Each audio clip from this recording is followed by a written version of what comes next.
Next speaker is going to be Jim Resick. Jim, I think I saw you. There we are. And is Timothy with you? Yes, he is. Oh, perfect.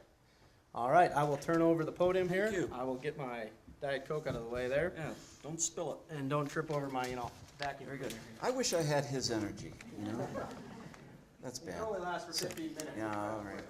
Anyways, funny thing happened on the way to sustainability. I ran across this team, first in the state of Wisconsin, our bioenergy and bioeconomy team, and I got sucked into the vortex and discovered they also had an affiliation with something called the Bioenergy Training Center, which is a series of renewable and bioenergy modules, curriculum, that are available online.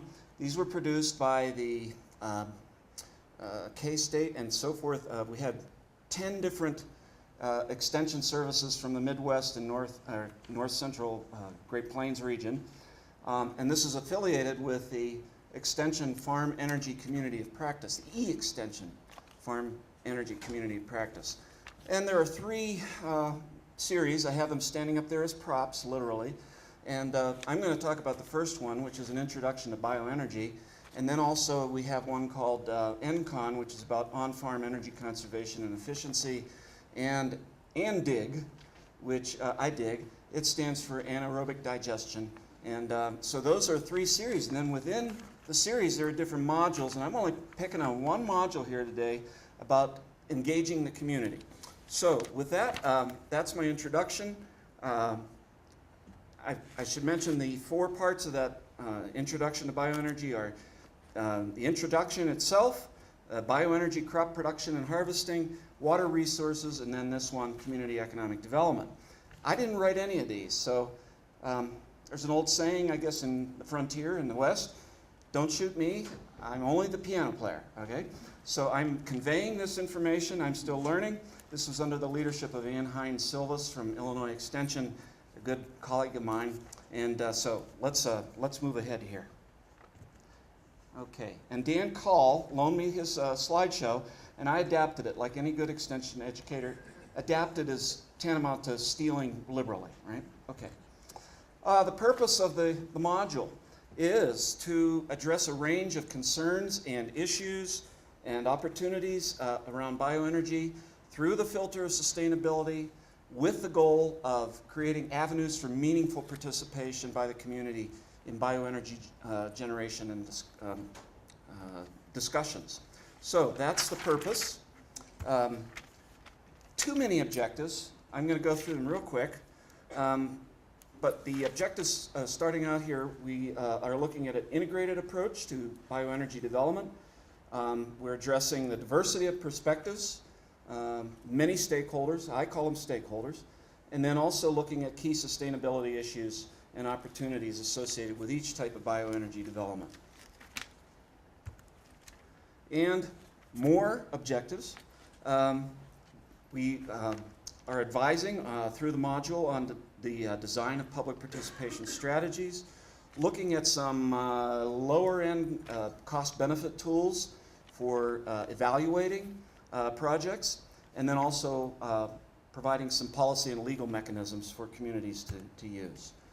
And this is what we're going to discuss today, and more or less these 3 points, but issues in bioenergy development, then also participation strategies, and finally discussing the role of extension educators. And surprise, surprise, we use the triple bottom line as the framework for the module. The economic, environmental, and social criteria. You'll see those throughout the tools that I talk about and throughout Tim's talk too. And then, yeah, we're not going to sit here and read all those. We're going to go right to this and talk about why would you involve the community with a private enterprise.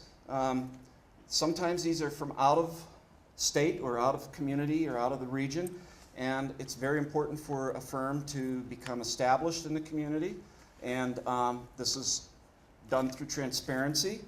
And for public enterprises, these are tax dollar supported projects or projects that are looking for investors, whether that be a cooperative or some other form of shared investment in a project. it's real important for both these types of projects, both private and public, that they establish goodwill, that they be a good neighbor.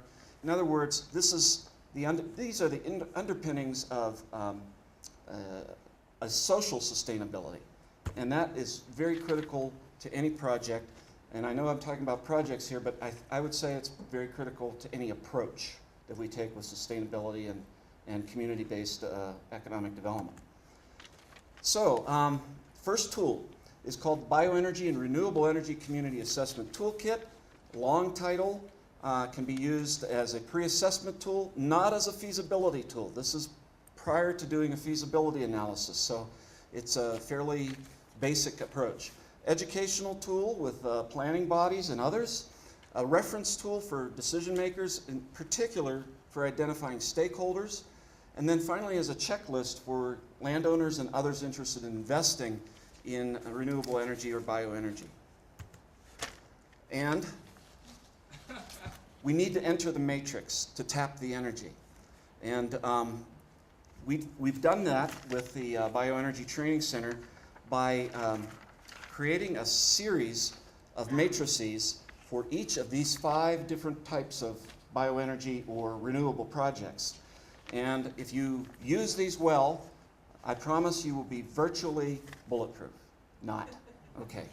Really, we know it's always a risk to get involved with a project-based or a community-based project where there is any public policy involved. I know you can't read all these, but this is the first matrix for woody biomass, whom I met once. He's a really nice guy. But anyways, along the top you see it's environment 1, so this is the first matrix. And this is divided into 2 categories. You're seeing just the one here, producing and harvesting the biomass. And I'll tell you the second one in a minute. The columns have activities or approaches or strategies, and the rows include sustainability criteria related to the environmental aspects of a project. This is repeated then with the second phase of woody biomass, which is collecting and harvesting, or refining, collecting and refining the biomass, and same criteria. And then I'm going to burn through these because we don't have time to go through all, but we repeat this same approach now with economic factors and with social factors, all related to a single type of project. So that's how the matrices work, and then those are repeated for each of those 5 types of projects that can be adapted as you wish. These are not sacrosanct as written. So a second tool is the Renewable Energy Community Preparedness Index. How many have used an index to work with their communities to try to assess where they're at, whether it's an economic index? Okay, great. And it's based on that idea, plus the 4-point Likert scale, because in extension we take a Likert to Likert. And it's divided into 2 parts. There's a community opinion section, and that's based addressing the general public and looks at the economic, environmental, social. And also we have, that's an individualized survey. And then we also have something called a community preparedness section, which is maybe more directed at those who are in decision-making roles and those who could be stakeholders to those roles, more clearly defined. So I'm going to quickly go through here some of the roles. I'm not trying to insult your intelligence. This is actually a good review for most of you, but we can facilitate sessions. We can be a good convener or moderator. Oftentimes we have a brand power to our extension service that allows us to break through the assumption that people have something as a hidden agenda. We don't. Ours is research-based education. And finally, we could have a help design participation processes, such as bribing local officials going on here. Excuse me, no, that's not what's going on there. They're engaging. So now, with that, I think it's time to, it's time to introduce my colleague, Tim Tooltime Baye, and he's going to do something completely different now. I would never bribe a local official, believe me. I don't know why I'd look. Your time's done. Get out of here, please. Okay, so I got involved in this process early on, and I'm the devil's advocate because I work with the developer community. I'm working with the bad guys in this, and I asked the development team, how do you expect to use this information? What role do you and the community have in influencing a private sector development? And they took like aghast. They said, my God, don't you understand the extension purpose here? We're supposed to facilitate community engagement. And I advised them to take a little step back, because in this concept, all these things that Jim just talked about, and the facilitation tools and the role that we may play, absolutely valuable. But if we leverage the brand in the wrong capacity, we end up coming across as an advocate for a process that we may not be able to survive. So, within this context, these beautiful little data collection sheets serve one specific purpose, and that is, I'm backing up here. The purpose is every project that requires a substantial economic and environmental impact has a permitting process. And the permitting process is a public hearing. The more engaged the community can be in the fact-finding that's demonstrated by the outline of this project in engaging in the permitting process, the more effective that they can be in influencing the final decision. Secondly, by engaging the private sector entity in this process, you're collecting data and information. Sometimes it's voluntarily provided, sometimes you need a Freedom of Information Act request.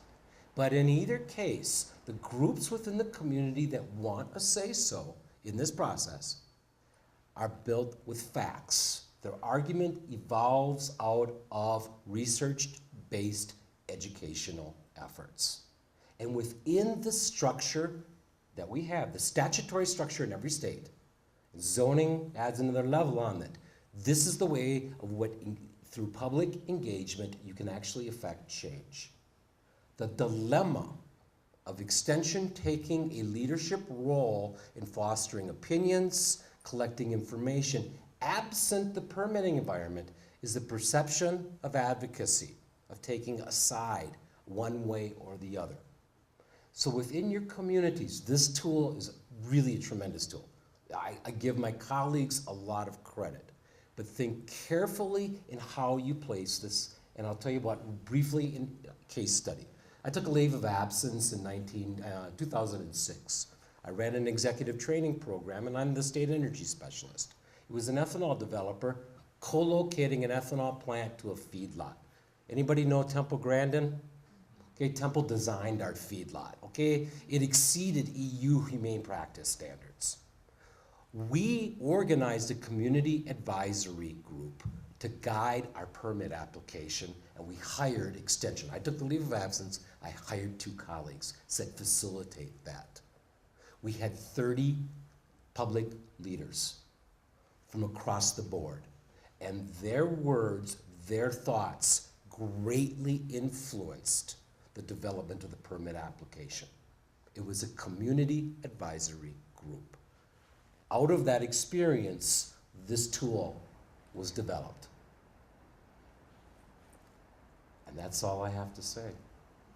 Pick your battles.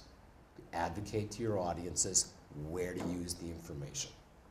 And retain that sense of objectivity that we have taken so long to develop an extension. Thank you.